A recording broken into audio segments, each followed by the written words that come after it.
This is the RV Advisor Podcast with your host, Tom Alexander. Get all the latest information, trends, advice from experts, stories from the road, and more in the world of recreational vehicles. Now, here's Tom. Hi, everybody. Welcome to the RV Advisor Podcast. My name is Tom Alexander, and today I'm joined by Brittany and Eric Highland from RV Wanderlust. As you can see there in the background, if you're watching the video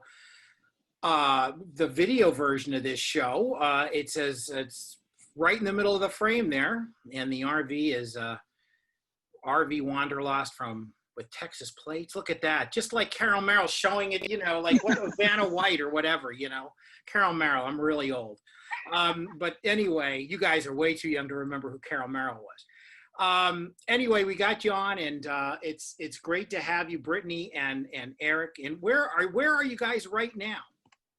So we are just outside Omaha, Nebraska. Our first time here, but a city that I've wanted to visit for years. So I'm really excited to be here. Wow, that is fantastic. And has it lived up to the hype? I think so. I love how it feels like an older city with the brick buildings, with the old advertisements on them from the businesses that used to be in those old brick buildings, cobblestone streets in the old market district. But it's an entrepreneurial hub too, so it has a hip side to it. I really like it. Yeah, this is definitely a Brittany kind of town. There was a bookstore in the old market district that I almost couldn't get her out of. So. Okay, interesting. So you guys are, do you drive around in the RV itself, or do you have something else you kind of scoot around town in? We also have a Jeep Wrangler. Excellent. So that makes things a little easier to navigate, I would imagine. So tell us about your RV. What are we looking at there? So we have a Winnebago View. It's the 24J model. We absolutely love it. We're going to be selling it, but we absolutely love it.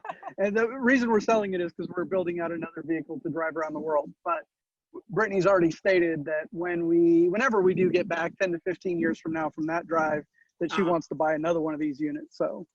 Yeah, I saw, you want to drive around the world. Now, that's a very interesting take on things, because when we think of RVing, and we have our guests on, we think primarily of the lower 48, sometimes up to Alaska, not to Hawaii, because it makes driving a little bit of a water hazard.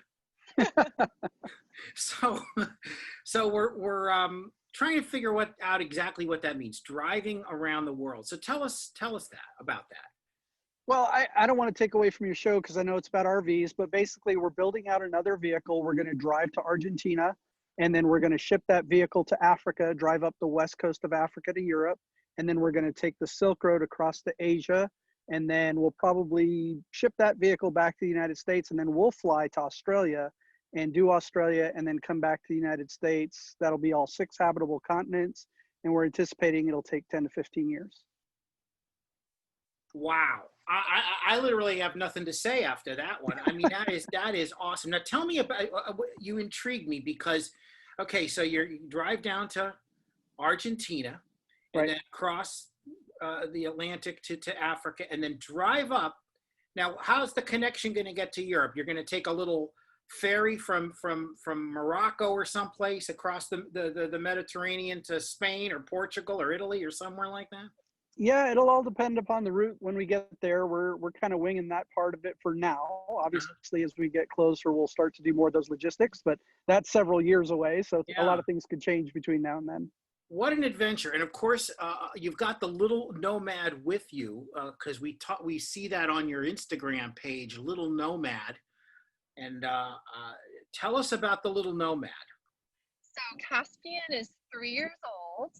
And when I got pregnant, we had been RVing for about 2.5 years. And I didn't know anybody who had had a baby and continued to full-time RV. Of course, now it's completely different. And RVing families are having babies on the road all the time. But when I did it, I didn't know anybody else who was doing it. Yeah. But he was born at the hospital. He was 1 day old when he came back to the RV, and he doesn't know any life outside of traveling full time. Wow. And he is the most friendly and flexible little guy who you could ever meet. Every person is a friend that he hasn't met yet. So he doesn't know a stranger. Everyone is a friend to him. And he's really well traveled for being 3.5. He's been to about 42 of the United States. He's been 4,000 miles into Mexico. He's done the entirety of the Baja Peninsula. He's been into Canada. He's been to 27 national parks of the 62, I guess. He's been to 27 of them. And yeah, he's 3.5. So he's well traveled. That's amazing. What a great story. And you know, what a great education for a little person like that. And then eventually, of course, you know, teenhood and adulthood and all that. And imagine the view of the world that he'll get living in the world, living and not just one place, but just traveling around the world and seeing all kinds of places and cultures. And that is just awesome. I want to find out more about that. And of course, your adventures here in the US as well. So we'll do that when we come back from a break. I'm speaking with the Highlands. It is Brittany and Eric, and they are from, and Little Nomad, of course, is also with them. But they're from the RV Wanderlust, and you can see it right behind them. Is that going to get tattooed onto your new vehicle? I mean, on your new vehicles? Is that something that you're going to do? No, we can talk about that after the break, Tom. Okay. So we'll tease that little part of the story and the origin of that. When we come back, we'll find out all that stuff. This is the RV Advisor Podcast. I'm Tom Alexander. Back in just a moment.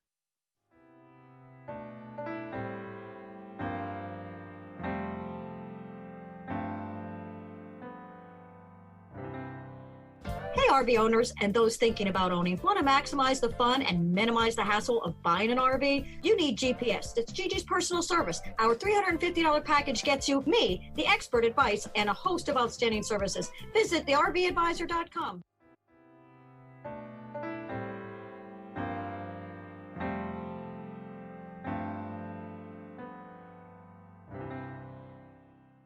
We're back on the RV Advisor Podcast, and I'm with the folks from RV Wanderlust. It is Brittany and Eric Highland, and they're just outside of Omaha right now, Omaha, Nebraska, and it looks like, from what I can see in the frame here, it looks like a pretty nice day. Hot or cold or cool, or it looks like it's just about right. Perfect. It's about perfect, Tom. Good for you. That's excellent. So you hit it just at the right time. You know, we're starting to get we're hearing about some cooler temperatures starting to creep in around the country, but it looks like you got a perfect day there. That's excellent. So you're first of all, let's find out. We teased this enough. The name Wanderlust. Tell us a little bit about how that came to be and why it's emboldened on the front of your. Well, RVWanderlust.com is our blog that we started to chronicle our travels back in, before we started getting on the road. We started traveling in February 2014. So we're on our 7th year of full-time travel. And RVWanderlust.com has been our blog since the very beginning. We're in an RV and we have Wanderlust. We want to travel. Last year, we spent the night in 150 different locations. And so we moved almost every 2 days on average. And and that's part of the story of why we're moving into overlanding the globe. Is I feel that once you have Wanderlust, it never goes away. It's not something that you lose. And so once you become comfortable with something, you want to push your own comfort zone and push your boundaries. And so a lot of people have transitioned from RVing to boating, for example. We know other RVers who started in the States, but now they're in Europe and they're traveling throughout Europe. Yeah. And for us, it looks like overlanding, which is adventure travel, self-sustained, usually in a 4x4 capable vehicle. And that's what we're moving on to. Wow, that's terrific. And, it's, you go from place to place and, I know some people will tell me that when they're traveling throughout the United States, for example, they'll they don't always necessarily make plans. You know, they'll just kind of see where the road takes them, and you know, that can be a good thing, or maybe it could be a scary thing sometimes, because it's like, hey, where the heck are we? I mean, we got GPS, so we don't get completely lost anymore, I think, these days. But it's you know, some folks just like to wing it. What do you guys? Do you guys like to kind of do that on occasion, just sort of see where the road leads? Well, Tap into something. it's just that we've changed so much. Yeah, Tom, in the past 6.5 years. When we first started, we knew everywhere we were going to be. We made reservations in advance. 6 months in advance. We would stop at, you know, private campgrounds and all that. And I don't think last year, I don't know how many private campgrounds we stayed at, if any. Yeah, just a handful. But now it's normal to wake up and look at each other and say, where are we spending the night tonight? Yeah. And we usually just get on the road and stop maybe a couple hours in and look on Campendium, which is the app that we usually use to find places to stay. And we're like, okay, this looks good. Let's go there. And sometimes she changes it midstream, Tom, because I drive the Jeep and she drives the RV, and we have radios. And just the other day, we were driving through South Dakota, and our original plan when we woke up that morning was to go to somewhere by Sioux City. And we were driving her across, and she says, hey, there's a campground over here that I just found. I want to check it out. Let's stay there tonight. That was on the road about 2 miles from the exit where we were going to exit. So we exited and spent the night there. Yeah, great. That's great. So you said it's about 7 years now since you've been doing this full time. Do you also work from the road, or are you sort of you know, or are you in a position where you don't have to work anymore? No, we don't have any trust fund that we're working off of. Eric is retired military, so he served 20 years in the United States Coast Guard. Wow. And so that's a wonderful foundation that he gifted to our family through his service. But we are, we're business owners, and we own an online marketing company, which is what we went on the road with. And we also went on the road with a blog about the city of Austin. And we had a team of writers who did the stories back home, and we did everything else remotely, and grew more businesses along the way until we had way too many. So this year we actually sold the blog about Austin, and we're cutting down on some of our other business ventures because we're getting ready to focus more on Caspian's education, and also just going out of the country logistically, it makes internet access a lot more difficult. And so we've chosen to give up some of our income in exchange for freedom, and it feels really good. Yes. I'll bet. Well, that's terrific. And thank you, Eric, for your service. 20 years in the Coast Guard. That's fantastic. Thanks, Tom. Yeah, absolutely. And, you know, during the break, we chatted a little bit, and Eric, you also speak Spanish. I know, Brittany, you're working on that as well. And so when you you start heading south, Mexico and beyond, and into South America, that'll help a little. It sure will. Yeah, that'll come in handy. So, and you know, it's funny how now we've got all these devices that help us translate and everything else on our phones. And so when you guys do make the trip overseas and you're going through Africa and through Europe and into Asia, even if you don't have a handle on the language of those places, a lot of people speak English, number one. But number two, if they don't, you can use the translators on these phones. Pretty amazing world we live in that regard. It's just, you know, it's getting smaller and smaller. Absolutely. And when the technology fails us, there have been people traveling internationally since the beginning of time, and gestures go a long way and a smile goes a long way, and you get by. Yeah, absolutely. That's very, very true. And that you know, we really do have to check in with you guys. Certainly more than once or twice or three times. We have to keep a regularly scheduled connection with you guys, since you're going to be going around the world. Now, I realize it's not happening tomorrow, but it's going to take some time. But we would love to hear about your adventures over time, and who knows if I'll still be hosting this show, but but you just never know where it all goes. But I'll tell you, I find that absolutely fascinating, and particularly the fact that you guys want to, take your son and show him the world. He'll be a planetary citizen. It's pretty darn cool. The education is that's about to happen for him is one for the books. Thank you, Tom. We take that very seriously. Brittany has an entire book that she's been working on of her own writing, not for others reading, but just for her own notes, kind of like a journal on Caspian's philosophy of education. And we've been discussing that practically daily, how important it is to us, the types of things we want for him. I'd rather show him where Julius Caesar crossed the Rubicon than tell him about the Roman Empire and Roman Republic. Wow. That is something. Well, I've said this many times on the show. My parents took me to our ancestral homeland, Greece, when I was about 8.5 years old. Spent an entire summer there. And not only did I connect with my cousins and extended family there, but also saw history in the making, where so much happened in history. And exactly as you described it, you show them instead of tell them about it, they can see it. And it's a gift. It changed my life, and I'm sure it'll change Caspian's. That is a very interesting name, Caspian. Now, obviously, a lot of us are familiar with the Caspian Sea.